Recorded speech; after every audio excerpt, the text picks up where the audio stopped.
I'm your host, Anna Danino, and welcome to the Halloween bonus episode of the Crime Bistro podcast. This show gazes into the thrillingly twisted world of true crime, examining real cases, while we share in a passion for crime and coffee alike. For this episode, I'm enjoying a hot black coffee, so grab yourself a fresh brew, and let's get into the horrors and mystery surrounding the Amityville murder house. The infamous Amityville murders took place during the early hours of November 13, 1974, when 6 members of the Defeo family were slain in their beds with a .35 caliber rifle. The victims were parents Louise and Ronald Defeo Jr., 18-year-old daughter Dawn, 13-year-old daughter Allison, 12-year-old son Mark, and 9-year-old son John Matthew. The family's oldest child, Ronald Defeo Jr., confessed to carrying out the horrifying crimes. These murders are regarded as the catalyst for the spirits who haunt 112 Ocean Avenue, Amityville, but some have argued that the Defeo family were victims of the house and that an evil presence already resided there. Over the years, the Amityville horror house has been the subject of over 20 movies, as well as a number of different books and documentaries, and the story is one of the most famous and horrific crimes in modern American history. So first, I'm just going to dive in on some background of the history of the home. The Ocean Avenue property had once been farmland belonging to the Irelands, one of Amityville's most influential families, according to the Amityville Historical Society. On January 14th of 1924, Annie Ireland sold the home to John and Catherine Moynihan, and the following year, Amityville builder Jesse Purdy built the 5-bedroom, 3-bathroom Dutch colonial home that stands to this day. When John and Catherine passed away, their daughter Eileen Fitzgerald moved in with her family, staying until October 17th of 1960, when John and Mary Riley bought the house. The Rileys divorced, selling the home to the Defeo family on June 28th of 1965, when the family made the move from Brooklyn to Amityville, residing in the home for the next 9 years. Now to cover the history of the Defeo family. Ronald Defeo and Louise Brigante married after a brief courtship, though Louise's parents did disapprove of the couple, cutting all ties with them until their first son, Ronald, was born on September 26th of 1951. Ronald Jr.'s childhood was monetarily comfortable, but far from content.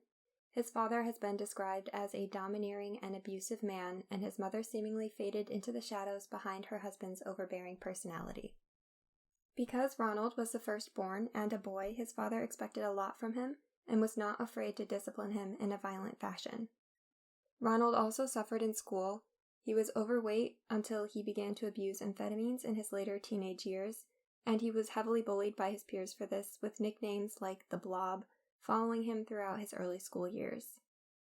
Ronald's childhood followed him into his young adult years. As mentioned, he began to rely on drugs and alcohol to cope with his experiences in the home. He was also known to lash out physically and even threatened his father once with a gun. His parents began to give him weekly stipends and gifts that they hoped would quell this behavior, and by the age of 18 he was working for the family-owned auto dealership, though he rarely showed up for his shifts. Ronald was not an only child for long. His sister Dawn was born on July 29th of 1956. His sister Allison Louise was born on August 16th of 1961, and his younger brother Mark Gregory was born on September 4th of 1962. After the birth of Mark, Louise decided to leave her husband for reasons that are unknown. So to get his wife back, Ronald Sr. co-wrote a song called The Real Thing that was recorded by jazz great Joe Williams in 1963 for his album One is a Lonesome Number. This did work, but it is important to note the pattern of instability among the family. Despite this rough patch in their marriage, John Matthew, their third son, was born on October 24th of 1965, and his other siblings have not described suffering the same kind of abuse that Ronald suffered. Now to get to the day of the murders, which was November 13th of 1974. On that day, Ronald decided to leave his shift at the dealership out of boredom to go meet some friends at a bar. He called home multiple times, but no one answered, and he complained about this to the people that he was with. Eventually, he left the bar to go home, and that was the last anyone saw of him before the news of the murders broke. According to the book American Mass Murderers, Defeo re-entered the same bar around 6:30 p.m., yelling, "You've got to help me, I think my mother and father are shot." Some of the customers followed him back to the family's home, and they became witness to the horrifying scene within the house. Defeo's friend Joe Yeswit called the Suffolk County Police, who searched the home, uncovering the full extent of the scene. All 6 bodies were found in their beds, and they had all been positioned on their stomachs. They appeared to have been shot with a high-powered rifle, and it was determined that the crimes occurred at around 3:15 a.m. The parents had died first, both having been shot 2 times, while the 4 children in the home had each been shot once. And physical evidence from the scene suggested that the mother, Louise, and sister Allison had both been awake at the time that they died. However, there were several things that didn't quite add up with the scene that the police discovered. There were no signs of a struggle present on the bodies, and there was no evidence that they had been drugged. This would make it incredibly difficult for someone to commit the murders in separate rooms without somebody awakening to the shots and trying to escape the home. Additionally, not one of the neighbors who were awake at the time reported hearing any gunshots, and the only noise disturbance that night was the Defeo family dog. Ronald's alibi was that he had been at work during the murders, coming home that night to find the horrific scene. Once he came under investigation, this alibi quickly crumbled as police determined that the family had been dead before 6 a.m., which is when Ronald would have reported to the dealership for the day.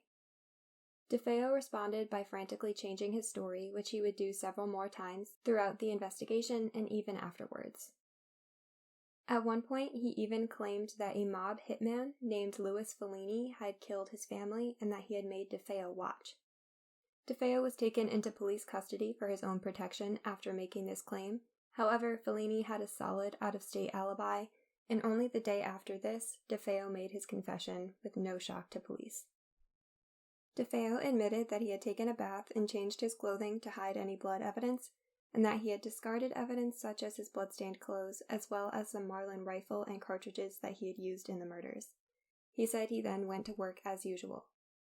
Defeo has shown a significant pattern of lying and changing his story several times since his initial interview with police, so I want to quickly touch on that pattern and its potential roots in his childhood abuse by his father.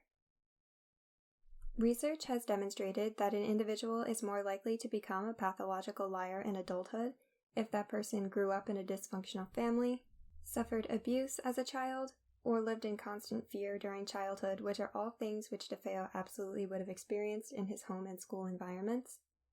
There is also research that people with pathological lying tendencies have on average 23 to 36% more white matter in the orbital frontal, middle, and inferior frontal gyri of their brain, which suggests that some people have a predisposition to those behaviors. However, this is unconfirmed for Ronald Defeo. Note that I am not diagnosing Ronald as a pathological liar, but he certainly demonstrates some of those characteristic behaviors, and he experienced many of the risk factors for them. Defeo stood trial starting on October 14th of 1975. He was represented by attorney William Weber, who employed an insanity defense plea stating that Defeo heard voices that told him to carry out the murders. It was this claim that many who believe the Amityville house is haunted returned to as evidence. This was also corroborated by the intense drug use Defeo had subjected himself to throughout his life, and the plea was supported by psychiatrist Dr. Daniel Schwartz. The prosecution agreed that the drug user was indeed troubled, but that he knew what he was doing when he committed the Amityville murders. The psychiatrist for the prosecution, Dr. Harold Zolan, maintained that though Defeo was an abuser of heroin and LSD, and also suffered from antisocial personality disorder, he was still aware of his actions at the time of the crime. A jury convicted Defeo on 6 counts of second-degree murder on November 21, 1975, and the judge, Justice Thomas Stark, sentenced him to 6 concurrent life sentences of 25 years to life, saying the crimes were heinous and abhorrent. In a later version of Defeo's ever-changing story, in 1986, he alleged that his sister Dawn killed their father, and then that his mother killed his other siblings because she was so distraught. In this story, Defeo killed his mother to stop her alleged rampage. He claimed that he had taken the blame because he was afraid to say anything negative about his mother to her father, Michael Brigantes Sr., and his father's uncle, Peter Defeo. Another telling of the story by Defeo came in 1990, where he recounted that Dawn had shot all of the family members before he killed Dawn by accident while trying to wrestle the gun away from her. This version was accompanied with his 440 motion, a proceeding to have his conviction vacated, which was unsuccessful. His final retelling was during a meeting with Rick Osuna, author of The Night the Defeos Died, on November 30th, 2000, and went as follows. Defeo claimed that, along with his sister Dawn, him and a friend committed the murders.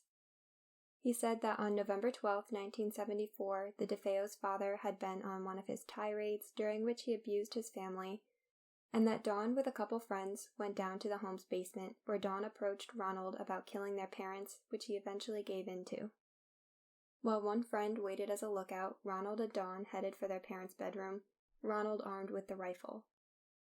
Apparently, the original plan was for the younger children to be taken to their grandparents' home in Brooklyn, but Dawn decided to kill them as well to eliminate them as potential witnesses. Then, Dawn entered the room where Mark and John slept, and it has become clear that the two were awake at the time that they were killed because of this following detail. Mark had suffered an injury playing football that forced him to sleep on his back, but he was found shot face down in his bed. After this, he claims that Dawn entered Allison's room and killed her instantly with one shot to the head. And once Ronald found out that the children had been killed, he confronted Dawn in her bedroom, slamming her against the bed, which knocked her out. He then placed the rifle to the back of her head and killed her with a single shot. There is a point of interest with this story, considering that a former NYC supervising police detective, Herman Race, was hired by Michael Brigante Sr., Luis's father, to look into the question of multiple gunmen. Race uncovered evidence that showed that there were multiple gunmen, and this was actually corroborated by the prosecutor and medical examiner during a private court hearing and at trial. These findings do create some dimension to the case. However, with the number of different stories that Defeo wove over the years, he is absolutely not credible, so I find it unfair to Dawn to not approach this version with scrutiny, considering the fact that if this story is just yet another one of Ronald's lies, it takes away from the horrors that she suffered that night by placing anecdotal blame. Ronald's own implication in the crime is very clear, so he certainly received the justice he was well deserving of. With all of that being said, the question still remains, is the Amityville house really haunted? The next owners of the Amityville home were George and Kathy Lutz and their two sons, who bought the home for a drastically reduced price of $80,000 about 13 months after the murders occurred, and lived there for only 28 days. It is their stories from the home that propelled the legend of Amityville horror as we know it today. George Lutz was known to have a history of dabbling with the occult, which is interesting to note, but he was said to have woken at 3:15 a.m. each morning in the home, which was about the time of day that the murders occurred. The family claims that they smelled strange odors such as the smell of bile and cheap perfume, saw green slime oozing from the walls, and that they experienced multiple cold spots in areas throughout the home. On one occasion, in the sewing room, hundreds of flies appeared even though it was the dead of winter. Allegedly, when a priest came to bless the home, he heard a voice scream, "Get out!" He then told the Lutzes not to sleep in that room of the house, which had been Mark and John's bedroom. This is interesting in terms of the murders, considering that Defeo did claim he heard voices urging him to kill his family, though it is unreliable considering how many times his story has changed. Other things the Lutzes experienced included a garage door opening and closing on its own, an invisible spirit knocking a knife down in the kitchen, a pig-like creature with red eyes staring down at George and his son Daniel from a window, Kathy levitating off of their bed in the middle of the night, as well as the sons Daniel and Christopher levitating off of their beds. Kathy said that she was victimized by unseen touches, sometimes causing her to pass out. There was also property damage to the home. The front door was ripped off of its hinges, windows were smashed, and banisters were torn from their fittings.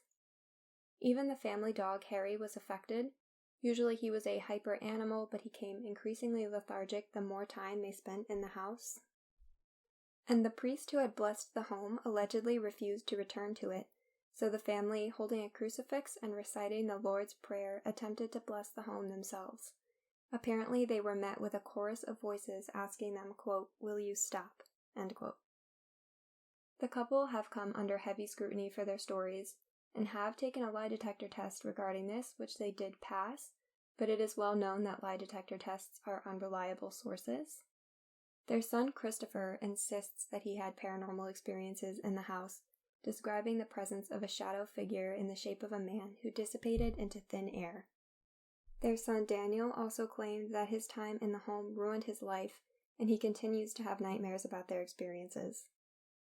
Apparently, the couple approached Defeo's attorney, William Weber, telling him that they were going to write a book about their experiences in the house, saying, quote, "We created this horror story over many bottles of wine.